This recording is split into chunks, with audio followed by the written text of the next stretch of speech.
Hi, hello. We have some. Usual sponsor. We are proud to be sponsored by our sister school, Vilnius Tech, the capital of Lithuania. Labas, everybody. Okay, we will learn how to draw the floor system using the computer program. Let's refresh our memories of what we are looking for. I think it's good to set up a grid. A, B, C, lines that denote important points. 1, 2, 3, lines that denote important points. The spacing need not be uniform. There's no super strict rules about which one goes north south, which one goes east west, because buildings are not north south, east west always. They are wherever they are. In fact, you could use radial coordinates if you want. You can use irregular grids. You are helping the builder understand your structure. Then we will start with 4 columns today. In the next study, we will have more, but today only 4 columns. We will find the force in the floor due to some force per area. Floors are loaded up as force per area, not force per length. And we will calculate the force in any column using the classic Muller Breslau method, where the elements stretch. The key idea is that the elements stretch. The other key idea is that they are pinned at their connections. So if my hand is a column and my other hand is a beam, when I lift it up, there is no restraint on the rotation. It just goes up for the ride and the beam stretches. That's the classic method. Then I think if I have energy, depending on how much coffee I have, I think I'll show you a little fun side note where we make a cutout in the floor for an elevator shaft or a stairwell, something like that. So we'll see how it goes. Let's start the show opening up our program GeoGebra and immediately closing the graphics window. Gasp. We are in the world of 3D, so open up the 3D graphics window. Now also here, immediately close the algebra window and reopen it. That gives you the ability to turn these on and off. It gives you the ability to change certain entities. Obviously, the entities are different in the 3D world. Let's begin with the spacing. Let's just do 3 grid lines in one direction and 2 grid lines in the other direction. And like I said before, it doesn't matter what you use, letters or numbers, but your variables in the program should start with a letter. So I like to use SP for spacing. Spacing 1, 2, let's say it's 16, doesn't matter what. Any unit of length is fine. Could be meters, could be feet. Spacing 2, 3, let's say is doesn't matter, 24. And then spacing AB, let's make that something different, something in between, either 18. Okay, so now A1, our first grid point, is going to be at 0, 0, 0. Now we need to do the third coordinate. Let's turn on the labeling for just for the new points. It's helpful to have the labels for the points. Spacing A2, grid line A2 will be grid line A1 plus spacing in the 1, 2 direction, 0 and 0. Now, I have the I have the axes on in the window, and you could see now, if you're colorblind, I apologize, but this is red, the other one's green, and the third one is blue. The X is coming out kind of down and to the right. The Y is kind of going off in the distance, and obviously the Z is going up. It's the right-hand rule. If you don't know what the right-hand rule is, don't worry about it. But it is nice to have the points labeled here so that I could just keep track of it myself. So what would A3 be? See if you could do this.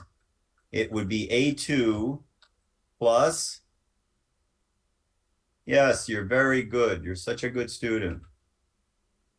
Spacing 2, 3, and then 0 and 0. And then finally, let's put in the B points here. That would be A1 plus, and now be careful, nothing in the X direction, spacing AB in the Y direction, nothing in the Z direction. There it is. And let's put in B2. And here you have lots of choices. Let's go from B1 plus spacing 1, 2 in the X direction, nothing in the Y, nothing in the Z. You could have gone from A2 also. And finally, B3, which is, let's build off of A3 just to show you what I meant. You can go in the Y direction, nothing in the X, spacing AB in the Y, and nothing in the Z.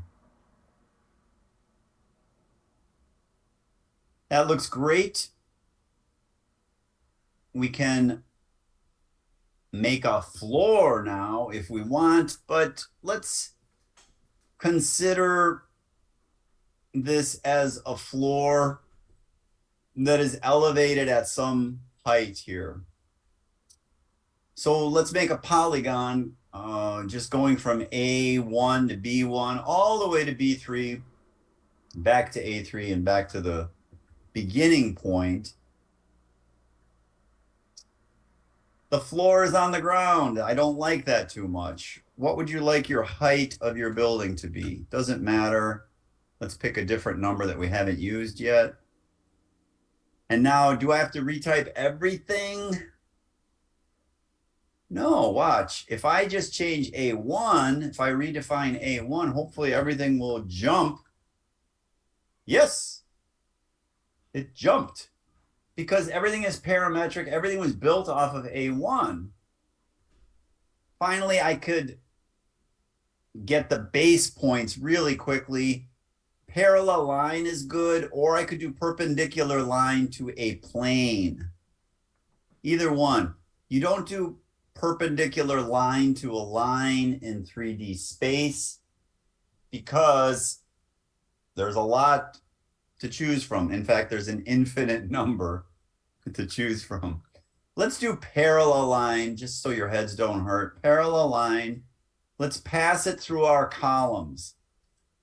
In this example, I will just put the columns on the corner. Yes, I should get 25% of the floor load, but my surprise at the end may surprise you.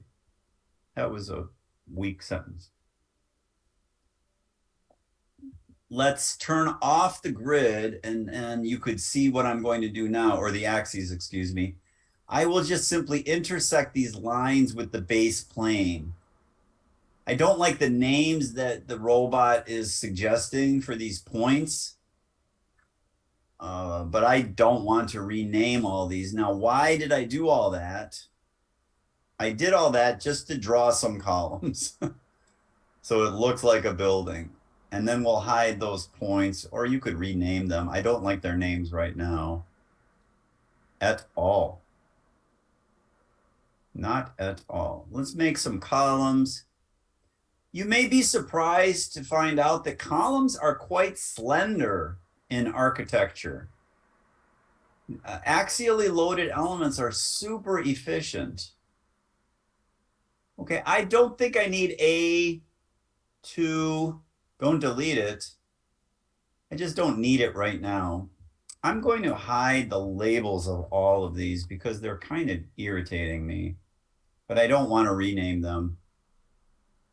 Okay, it looks like a building, right? It might be the nicest building you've ever designed in your whole life. What would be the next step if we wanted to find the force in one of the columns? And I know it should be 25% of the floor load. That's a hint. What is the next step? We need a floor load, of course. And that would be force per area, not force per length, but force per area. And it doesn't really matter what the numbers are, but in the United States, we use pounds and feet for buildings, not millimeters, not inches. And 150 pounds per square foot seems like a pretty reasonable number. So I will just put that in. You don't have to use that number. You could use whatever you want. Now, what is the total force on the entire floor? It is that force per area multiplied by the area. Perfect. What is the area of that shape?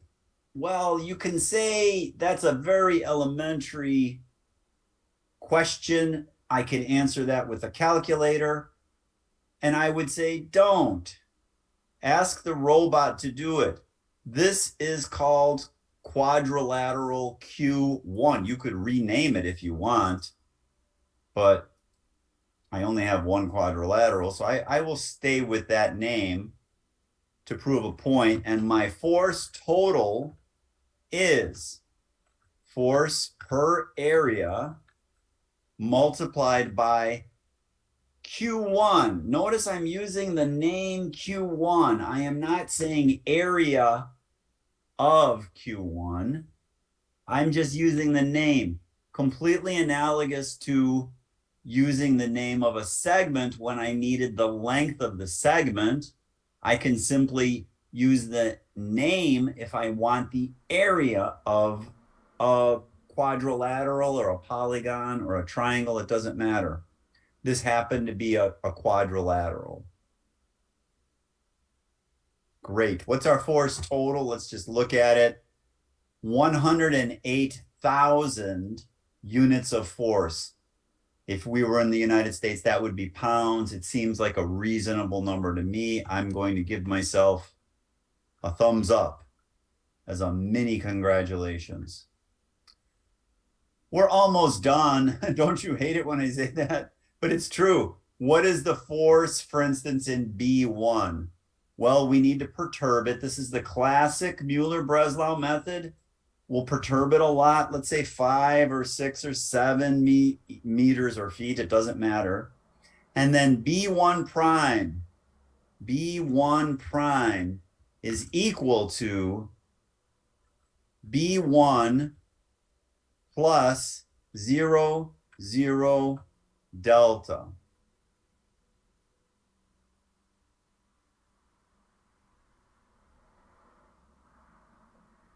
Okay, I realize now that I did want those other points in here. I'm going to bring A2 and B2 back. I'm going to hide the label on Q1. Why do I want A2 and B2 back? Because there's some beams in there. Now, let me say something about the representation of the beams. You don't have to do this. I will put a line between A2 and B2 to show you something.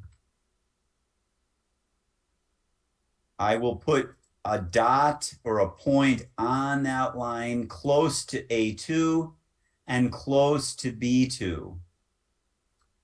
Now I can put in a segment representing a beam, and that little gap is great. Maybe it's a little too big here, but the point is that I put in a gap to show that these are hinged connections, so-called simple connections, so-called non-moment carrying connections. They do not transfer moment.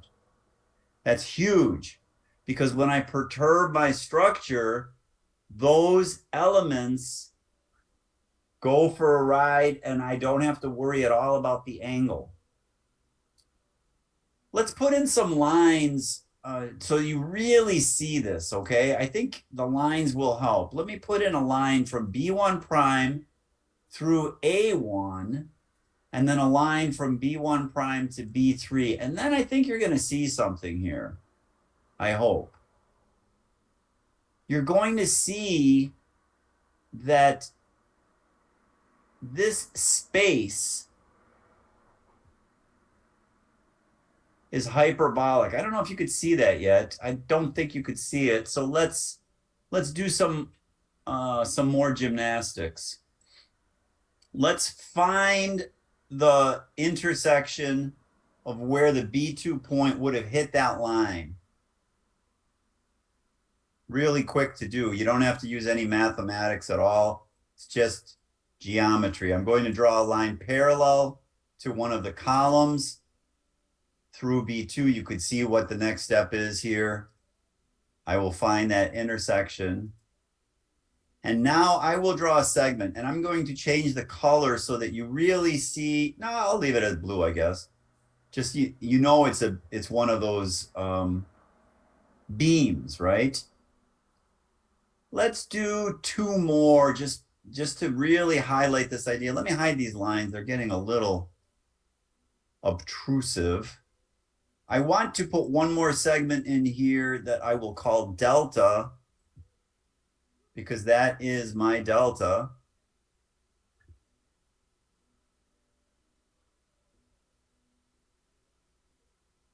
Rename it as delta.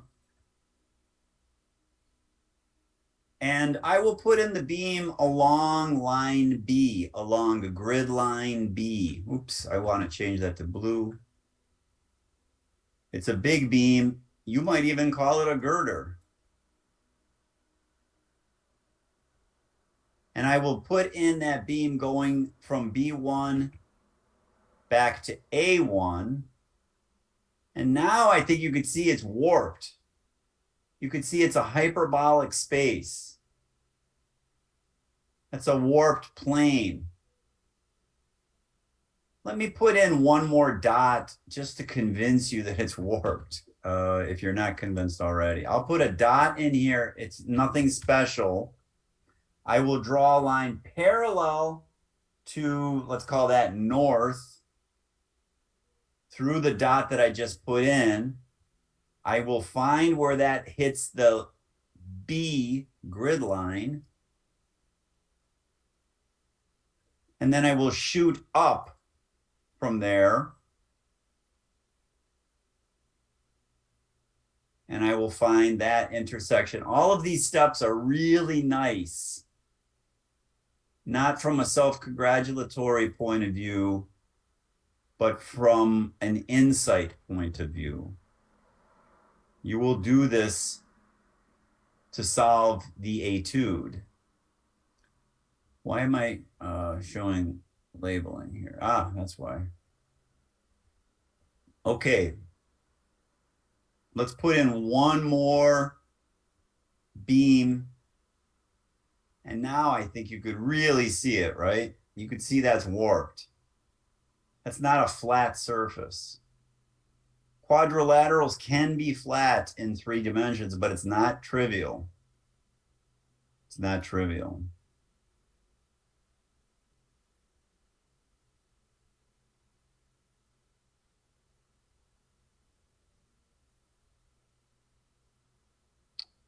Okay, why did I go through all that trouble? Because this is a curved space. You cannot dive from B1 prime to your centroid of your floor. You can't. I mean, you can if you're like a brilliant mathematician, but who wants to dive into hyperbolic space? Not me. So I'm not allowing you to do it, even if you're a brilliant mathematician. I don't know if we have any math majors in the class. Maybe we do. I'm going to delete this number or maybe just hide it because it doesn't exist. What I want is the loft at the centroid of the load. There's no kinks in my structure. We'll do the kink later in the next lesson where the floor is kinked. But right now, there's no kink. It's warped, but it's not kinked. You could make your own insights into that sentence.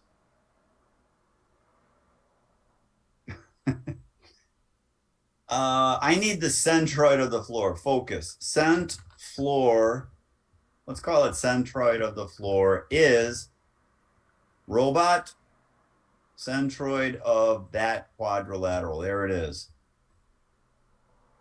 Let me show the label. Obviously, I know where it is by inspection. It's at the balance point, but the surprise, which is coming up, is I will make a cutout in the floor and then the robot will solve everything. And that's where you challenge your civil engineering friends for an espresso at our sponsor, which really hasn't kicked in yet, but it will. It will. This has to work. This product placement has to work. I'm going to wear a BMW shirt in one of these lessons too. Great. I'm looking for the loft at centroid floor. Let's put in a perpendicular line. There's a really nice button here. As soon as I could find it, here it is. It's perpendicular line. And notice the icon, it's saying perpendicular to a plane. That's cool, right? And it says select a point and select a perpendicular line or plane. There's my point. There's my plane. So I'm looking for where does that hyperbolic paraboloid space hit that vertical line? And I'm suggesting, in fact, I'm insisting that you don't dive into hyperbolic space. You simply march. And there's two directions that you could march. You could march, let's make it this way. You could march along here and find this spot where you should stop marching and then come all the way down here because I know I'm at 0 on this end. Or you could march along this way, but you have to know where to stop. And where do you stop? I'll show you. You stop here. You march along here, and then you go this way all the way to the 0. And in either case, you get exactly the same answer. The loft of the entire floor because there's no kinks. Okay, how do I find that magic spot where to stop the marching? Really quick. What I do is, and maybe there's a different way that you could think of, but this is what I thought of. Parallel line. I take one of those pure north-south lines and I pass it through the centroid, just like we did on that other dot. Then I find the intersection of these two, which is pretty quick to find. And then I draw a parallel line from here to here.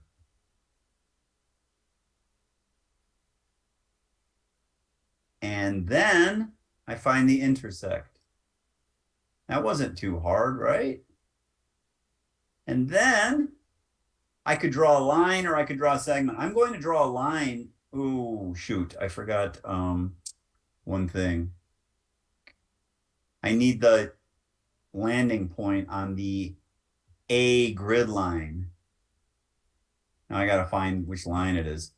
This is a good opportunity. We call these teaching moments in our profession. I click on this one. It's G1. There it is. I need this intersection here, right here.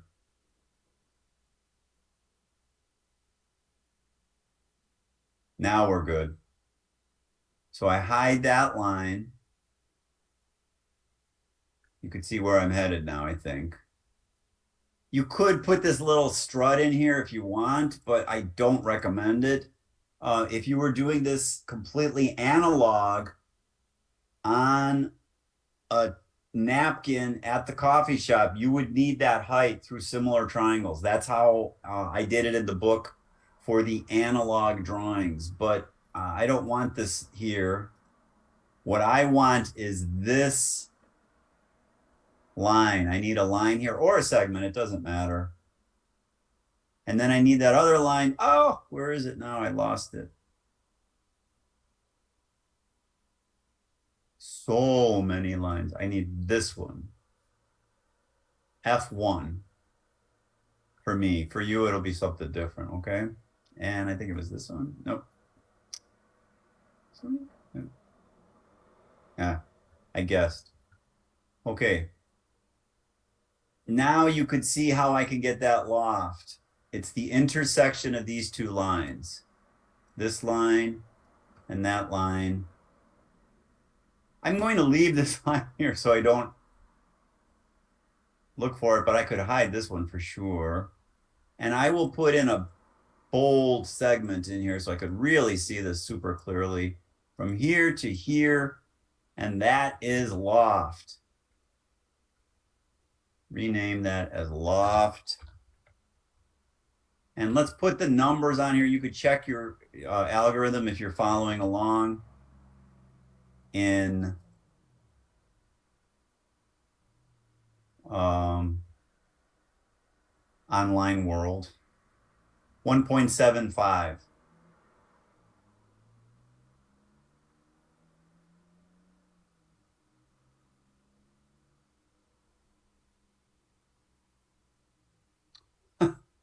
I had a little shoot.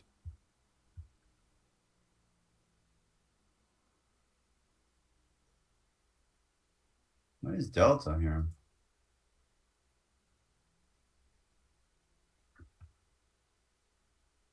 Seven. 3.5. Okay, phew, that's 25% of 7. I was like, why did I get 1.75? It should be a quarter. Let's why did I change that? I must have changed something. There it is, 8, and now the loft is a quarter. You could see it. Okay, phew. So that's good news. It's 25%. So our final equation is the unknown, let's just call it unknown. It's always the same, is equal to, now think about it again. The load is going down, the loft is going up. That's negative on the left-hand side of the equation. We bring it over to the right-hand side of the equation. It becomes positive, and we divide by delta. So it's the total load multiplied by the loft divided by the perturbation delta. And that should be 25% of my force total. So let's call it unknown check is equal to 25% of the total. That looks great. Now, let's do the surprise. Let me delete the area. Let me delete the perturbation so that you can really see how this is going to work. Let me make a polygon.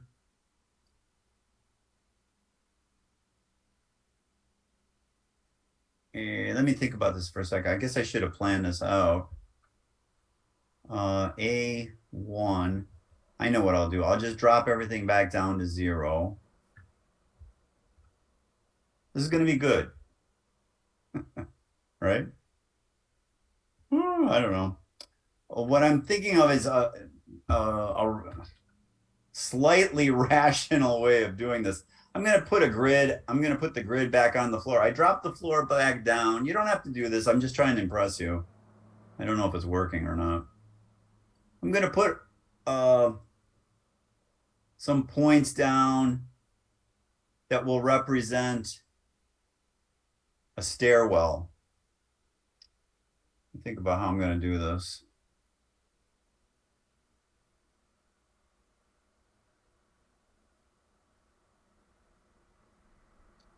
I'm thinking about grasshopper. I shouldn't be thinking about grasshopper. I want to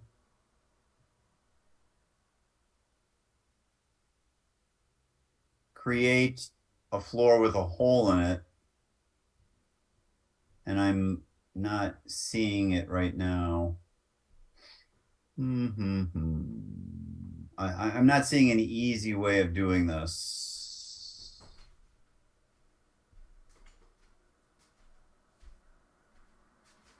What I want to do is make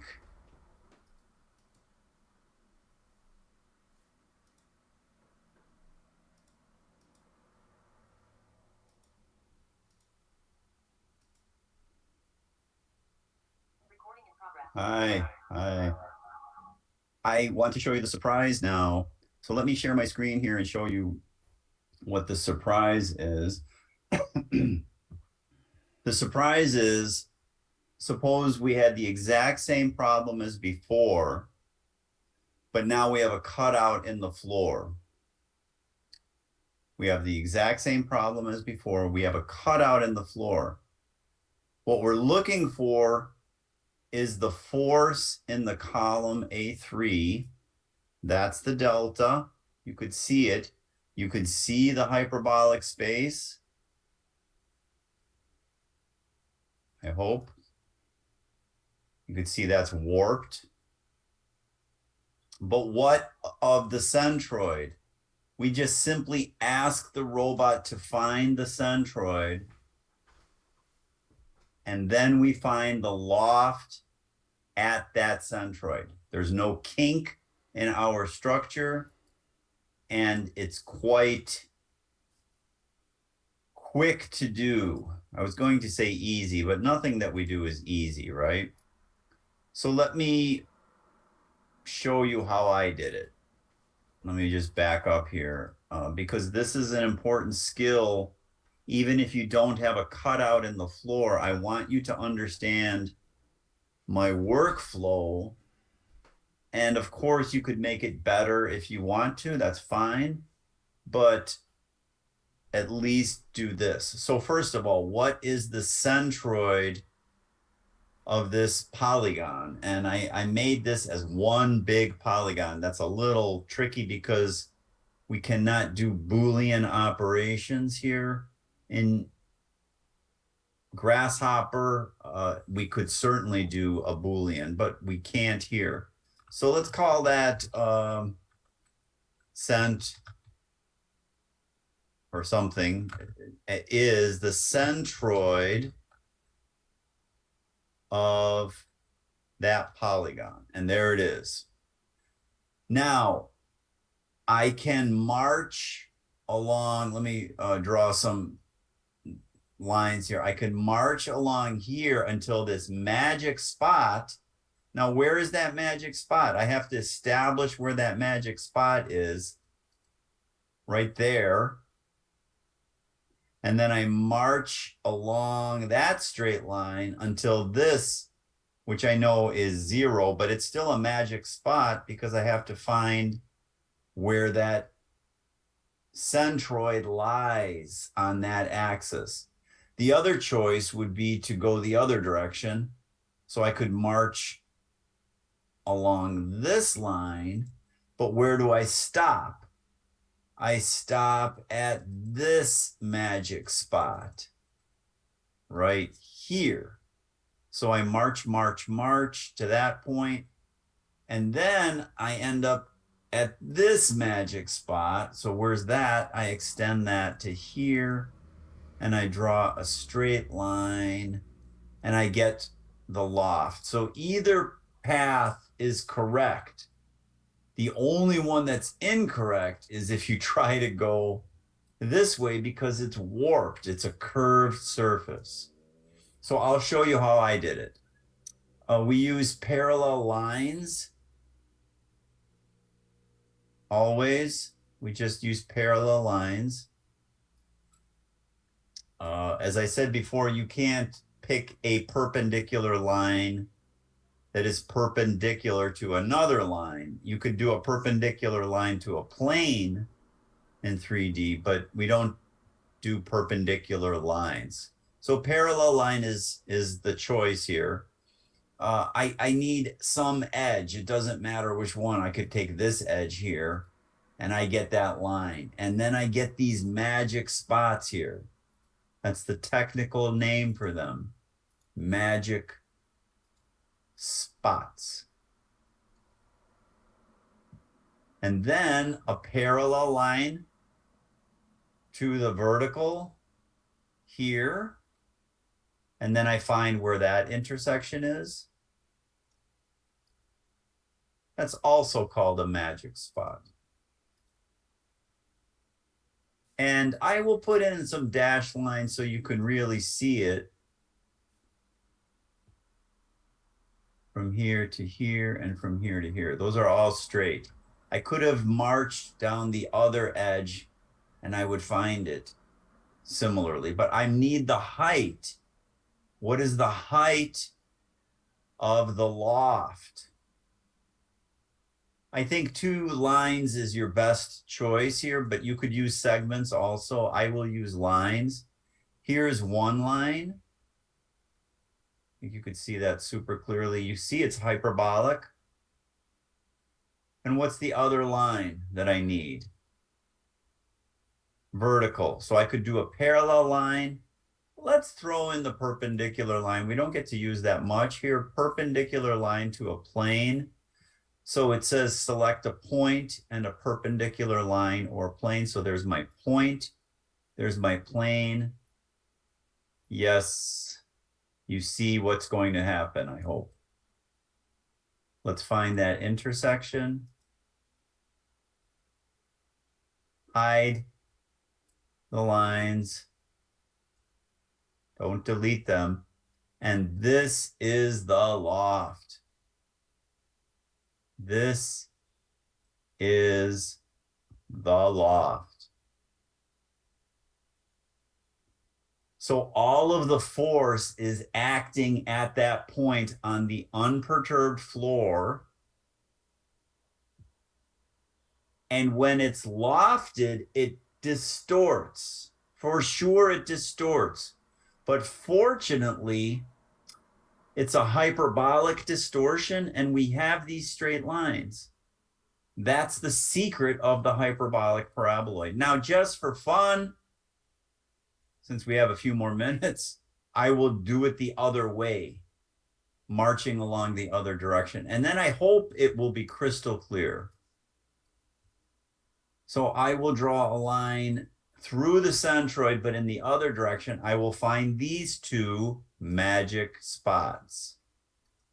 That is their technical name. I will draw another segment. Let's choose a different style so you could see it on the computer, I hope. Yep. And then a vertical line here.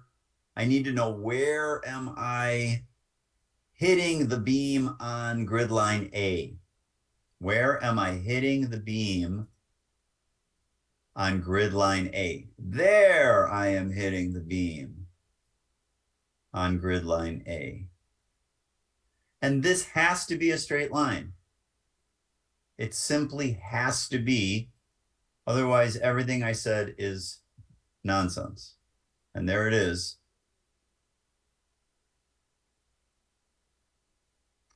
Now, there's something beautiful about that, right? And there really is. The design possibilities are overwhelming, right? Felix Candela used this all the time as form work for his hyperbolic paraboloid shells.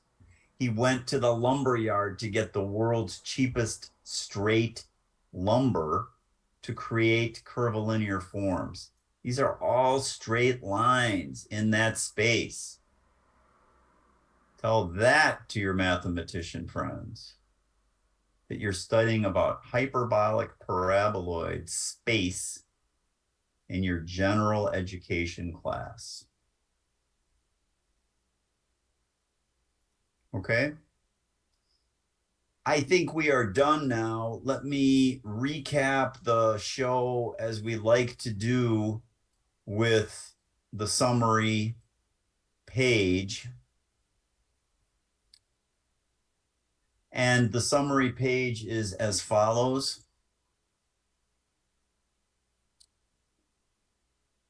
So recapping this idea one more time, whenever you're looking for, whenever you're looking for a column force on these floors, you perturb the column itself. That's delta. This is the classic method. All of the elements stretch. They are all pinned to each other. That's the best way to think of them, as a linkage. But it's a special linkage. It's the classic method. They all stretch. You do not dive from the perturbed configuration to the centroid. You march along one edge and you march along another edge. There are other implications to that statement beyond what Felix Candela did in his hyperbolic paraboloids, but we don't have time to talk about that. But it really is a deep idea that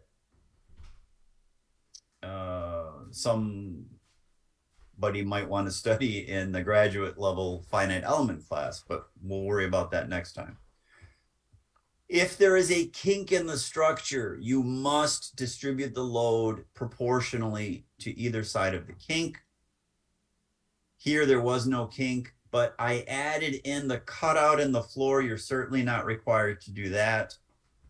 But that proves the power of this method. That would be a really challenging problem to solve in any other manner other than the Muller Breslau method. So what I want you to do is create a 4-column floor structure, change the geometry, find a column force other than the one in the northwest corner, which I'm always doing. Don't even show me the force, just show me the pictures. If you want to get a force, that's fine, but I'm not asking for quantitative answers. I want qualitative images that are precise, that you know what you're doing. And you must use the program to draw these pictures, okay? One summary document as always. Send it in. I hope you enjoyed the lesson. I hope you get to visit my country someday. Good luck. Bye.